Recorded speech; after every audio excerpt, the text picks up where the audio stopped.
Hi అండి, నమస్తే. Welcome to my channel chai biscuit. ఈరోజైతే నేను చేపల ఫ్రై చూపిస్తున్నాను. ఇలా ఫ్రై చేసుకుంటే మంచి టేస్ట్ వస్తుంది. ఇది రైస్లోకి, రోటీలలోకి చాలా బాగుంటుంది. చాలా సింపుల్గా, చాలా ఈజీగా చేసుకోవచ్చు. చేపలు వండరాని వాళ్ళు కూడా ఇలా సింపుల్గా, ఈజీగా చేసేసుకోవచ్చు. దీనికోసం అయితే నేను చేపల్ని ఉప్పు, పసుపు వేసేసుకొని మంచిగా కడిగేసేసుకొని ఒక గిన్నెలో పెట్టేసేసుకున్నాను. ఇప్పుడు మసాలా చేసుకోవడానికి అనేసి నేను సరిపడినంత కారం వేసుకోవాలి. అలాగే ఉప్పు వేసేసుకొని ఇందులోకి 1 స్పూన్ వరకు ధనియాల పొడి వేస్తున్నాను. అలాగే సగం టీ స్పూన్ వరకు జీలకర్ర పొడి వేసుకోవాలి. 1 స్పూన్ శనగపిండి వేస్తున్నాను. 2 స్పూన్ల వరకు కార్న్ఫ్లోర్. ఈ శనగపిండి, కార్న్ఫ్లోర్ వేయడం వల్ల ఈ చేపలు అనేటివి చాలా క్రిస్పీగా వస్తాయి.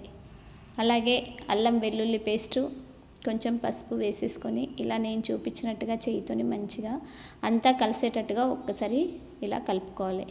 ఇలా కలుపుకున్న తర్వాత ఇప్పుడు ఇందులోకి కొంచెం కొంచెం వాటర్ వేసుకోవాలి. ఒకేసారి వేసుకుంటే ఈ పేస్ట్ అనేది పల్చగా అయిపోతుంది కాబట్టి కొంచెం మెల్లిగా కొంచెం కొంచెం వేస్తూ ఇలా నేను చూపించినట్టుగా కలిపేసేసుకోవాలి.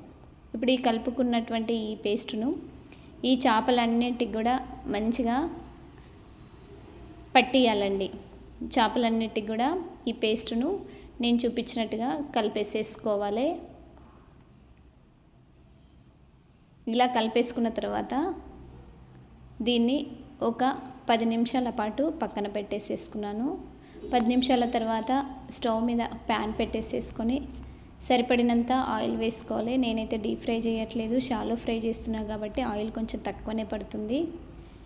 ఆయిల్ కొంచెం వేడవగానే ఇందులోకి ఈ కలిపేసి పెట్టేసేసుకున్నటువంటి ఈ చేప ముక్కల్ని ఇందులో వేసేసుకోవాలి ఆయిల్లో. ఇప్పుడు ఒక 5 నిమిషాల పాటు ఫ్రై చేసుకోవాలి.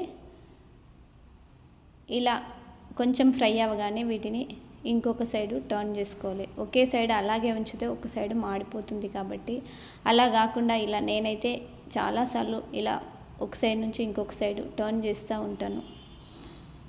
ఇలా టర్న్ చేయడం వల్ల ఒక సైడు ఎక్కువ కాలి ఇంకొక సైడు తక్కువ ఫ్రై అవ్వడం లాంటిది ఉండదు.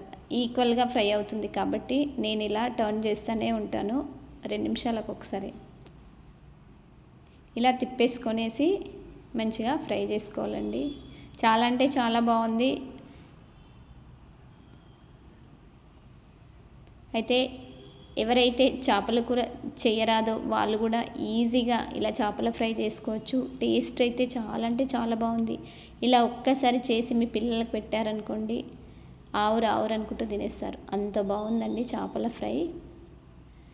ఇప్పుడు ఇలా ఫ్రై చేసుకున్న తర్వాత ఇవి మంచిగా ఫ్రై అయిపోయినాయి కదా. ఇప్పుడు వీటిని ఇలా తీసేసుకొని ఒక ప్లేట్లోకి పెట్టేసేసుకోవాలి.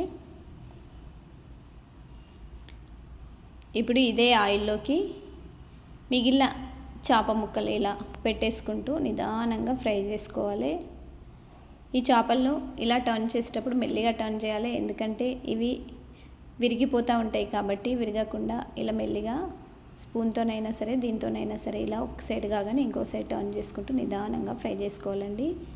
టేస్ట్ చాలా బాగుంటుంది. చాలా ఈజీగా కూడా చేసుకోవచ్చు. మిగిలిన చేపలన్నిటిని కూడా ఇలాగే ఫ్రై చేసుకొని సర్వ్ చేసుకోవాలండి. చాలా అంటే చాలా బాగుంది. టేస్ట్ చాలా సూపర్గా ఉంది.